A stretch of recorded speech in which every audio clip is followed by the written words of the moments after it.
شرم اور حیا نام کی کوئی شے نہیں رہی، عصمت و عفت کا کوئی حساب نہیں، کوئی ذکر ہی نہیں۔ اور گواہیاں کیا ہے؟ پریزیڈنٹ کلنٹن نے کہا تھا 2 سال پہلے یا 3 سال پہلے، وہ جو ان کی اینوئل سپیچ ہوتی ہے، State of the Union address, اس نے کہا تھا عنقریب ہماری قوم کی اکثریت حرام زادوں پر مشتمل ہوگی۔ یہ حرام زادے کا لفظ میں نے ترجمہ کیا ہے born without any wedlock. ایک تو ہوتا ہے ایک مرد اور عورت کی شادی ہوئی ہے، نکاح ہوا ہے، پھیرے پڑے، کچھ بھی ہوا ہے، لیکن اعلانیہ طور پر وہ اب شوہر اور بیوی کی حیثیت سے ہے، تو ان کی اولاد ہو رہی ہے، جائز اولاد ہے۔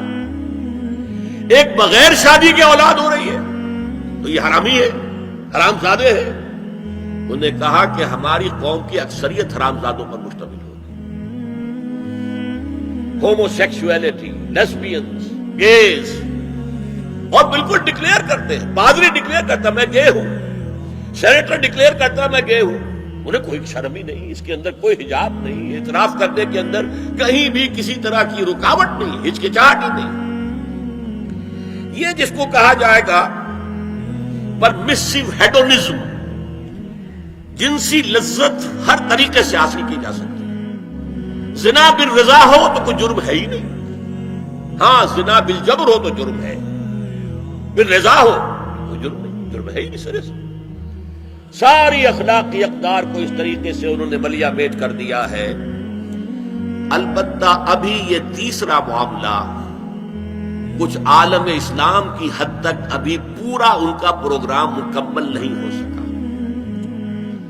ہمارے ہاں ابھی کچھ خاندانی نظام کی بنیادیں باقی ہیں، کچھ والدین کا ادب ہے، ان کی عزت ہے، ان کی خدمت کو انسان اپنے لیے سعادت سمجھتا ہے، بیوی اور شوہر کے درمیان محبت، الفت، باہمی اعتماد کی کچھ فضا ہے، خاندانی نظام ہے۔ اگرچہ تیزی سے بگڑ رہا ہے نظام ہمارا، اور ہمارا ایلیٹ طبقہ اوپر کا جو ہے وہ مغرب کے طرز پر جا چکا ہے، لیکن ہماری مڈل کلاسز میں، لوور کلاسز کے اندر ابھی کچھ اقدار ہیں شرم کی، حیا کی، عصمت کی، عفت کی۔ آپ پورا زوردار طریقے پر مہم چلا رہے ہیں کہ مسلمان ممالک سے بھی یہ ساری اقدار ختم کر دی جائے۔ چنانچہ نوٹ کیجئے، قرآن مجید میں 2 جگہ پر اللہ تعالیٰ نے اہل مکہ کو وارن کیا تھا۔ اولم یروا انا ناتی الارض ننقصها من اطرافها، کیا یہ قریش دیکھ نہیں رہے کہ ہم رفتہ رفتہ ان کی طرف بڑھ رہے ہیں، چاروں طرف سے ان کے گرد ہمارا گھیرا تنگ ہوتا جا رہا ہے، ان کے گرد جو قبائل آباد ہیں وہ ہمارے حلیف بنتے جا رہے ہیں۔ یہ سورہ رات کی آیت ہے، اور اسی طرح سورہ انبیاء میں ہے، افلا یرون انا ناتی الارض ننقصها من اطرافها۔ تو اسلام گھیرا تنگ کر رہا تھا رفتہ رفتہ کفار مکہ کے گرد۔ آج یہ برعکس ہے کہ یہ مغرب اور امریکہ کی عظیم قوت کو استعمال کرتے ہوئے، سول سپریم پاور آن ارتھ، آج یہ ہمارے گرد گھیرا تنگ کرتے چلے آ رہے ہیں کہ ہمارا معاشرتی نظام بھی تلپٹ ہو جائے، درہم برہم ہو جائے، ہماری اقدار بھی ختم ہو جائیں، ہمارے ہاں بھی عورت اور مرد بالکل برابر ہونے کے مدعی ہو کر میدان میں آ جائیں، عورت مرد بن جائے، مرد عورت بن جائے، مردوں کی شادیاں ہو جائیں کہ ایک مرد شوہر اور ایک مرد بیوی، اور رجسٹر ہو جائے شادی، لیسبینز کی شادیاں ہو جائیں کہ ایک عورت شوہر ایک عورت بیوی، اور رجسٹر ہو جائے شادی۔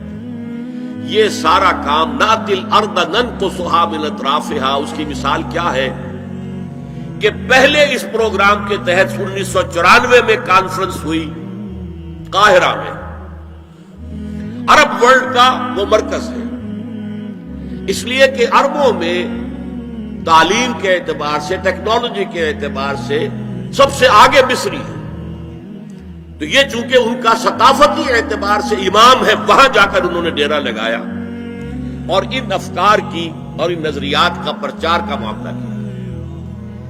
دوسری 1 سال کے بعد کانفرنس کر دی بیجنگ میں، تاکہ ادھر سے اور ایک اور طرف سے گھیرا ڈالا جائے اور عالم اسلام کا جو یہ حصہ ہے ایشیا کا، اس کے اوپر اثر انداز ہوا جائے۔ اور اس کے بعد بیجنگ +5 کانفرنس ہوئی ہے اور یہ ہوئی ہے United Nations Assembly, United Nations Organisation کی جنرل اسمبلی کے تحت، اور یہ ہوئی ہے جون سن 2000۔ اب اس میں جو بھی ایک پرچہ تیار کیا گیا تھا ایجنڈے کے طور پر، اس میں جو سفارشات تھی وہ میں آپ کو بتا رہا ہوں۔ امپیکٹ ایک رسالہ نکلتا ہے لندن سے، اس سے میں نے یہ چیزیں لی تھی، اور انگریزی ہی میں ہم نے ایک دفعہ بڑی تعداد میں اس کو شائع کر کے تقسیم بھی کیا تھا، لیکن اس میں صرف آپ کو یہ بتا رہا ہوں کیا فیصلے تھے، کیا کرنا ہے۔ نام اس کا کیا تھا کانفرنس کا؟ Women 2000، gender equality, development and peace for the 21st century. Preparatory document میں نمبر 1، ہومو سیکسولیٹی کو نارمل سیکسول اورینٹیشن قرار دیا جائے، کوئی جرم نہیں ہے۔ مرد مرد سے شہوت رانی کرے، عمل قوم لوط، یہ کوئی جرم نہیں، کوئی حرام نہیں، کوئی بری شے نہیں، نارمل اورینٹیشن ہے، یہ مزاج ہے۔ ایک شخص جو ہے عورت سے اپنی خواہش پوری کرنا چاہتا ہے، ایک مرد سے کرنا چاہتا ہے، تمہیں کیا اعتراض ہے؟ ہومو سیکسول میرجز کو تسلیم کیا جائے، جو اب تسلیم ہو رہا ہے۔ یورپ کی کئی ریاستوں میں رجسٹریشن شروع ہو چکی ہے، امریکہ کی، یورپ میں تو پہلے سے ہے، اسکینڈینیوین ملکوں میں پہلے سے موجود ہے۔ نمبر 3، عورتیں گھر کا کام کاج کرنے سے انکار کر دیں یا اس پر ویج طلب کریں، مزدوری دو میں، محنت دو تب ہم کام کریں۔ یہ چولہا جھونکنا، یہ روٹی پکانا، برتن دھونا، یہ اس کے لیے ہمیں اجرت چاہیے، لیبر۔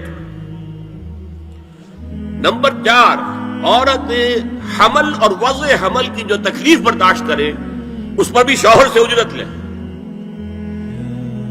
نمبر 5، اگر کسی وقت کسی عورت کی طبیعت آمادہ نہ ہو ہم بستری کے لیے اور شوہر مجبور کرے تو اسے میریٹل ریپ قرار دیا جائے، یہ زنا بالجبر ہوگا جس کی سزا دی گئی۔ شوہر اور بیوی کا معاملہ ہے، وہ بیوی کی طبیعت کسی وجہ سے آمادہ نہیں ہے اور شوہر انسسٹ کر رہا ہے تو یہ میریٹل ریپ، شادی شدہ ریپ، شادی شدہ لوگوں کے مابین زنا بالجبر شمار ہوگا۔ نمبر 6، پروسٹیٹیوشن کو ایک باعزت پیشہ مانا جائے اور ان کو پروسٹیٹیوٹس نہ کہا جائے بلکہ سیکس ورکرز، سیکسول ورکرز۔ جیسے مرد ہے وہ اپنی جسمانی قوت استعمال کر رہا ہے، وہ اب چلا رہا ہے، کسی چلا رہا ہے، یا وہ کہیں اینٹیں ڈھو رہا ہے، یا کوئی اور دماغی صحت اپنے استعمال کر رہا ہے، ڈاکٹر بیٹھا ہے اس نے لکھ رہا ہے، فیس لے رہا ہے، عورت بھی اپنے جسم کے ایک عضو کو استعمال کر رہی ہے تو وہ سیکسول ورکر ہے اور وہ پیشہ ہے اور وہ باعزت ہے، اس پر قتل کوئی قدغن نہ ہو۔ 7، وراثت اور طلاق میں بالکل برابری، کوئی فرق نہیں۔ اب یہ خاص چیز تو معلوم ہوتا ہے کہ اسلام ہی کو ہدف بنا کر انہوں نے ایجنڈے میں شامل کیا۔ اس کا نام ہے سوشل انجینئرنگ، معاشرتی تعمیر نو۔ پرانی تعمیر، وہ جو مولانا روم نے کہا تھا کہ اگر کوئی پرانی عمارت ہے نئی بنانی ہے تو پہلے گرانی پڑے گی، اولا تعمیر را ویرا کنن، تو پہلی تعمیر گرائیں گے تو دوسری بنے گی۔ لہذا یہ سارا سٹرکچر جو ہے سوشل، یہ ختم کر کے یہ نئی سوشل انجینئرنگ ہے جو ہمیں کرنی ہے، اور اس کا سب سے بڑا ٹارگٹ عالم اسلام۔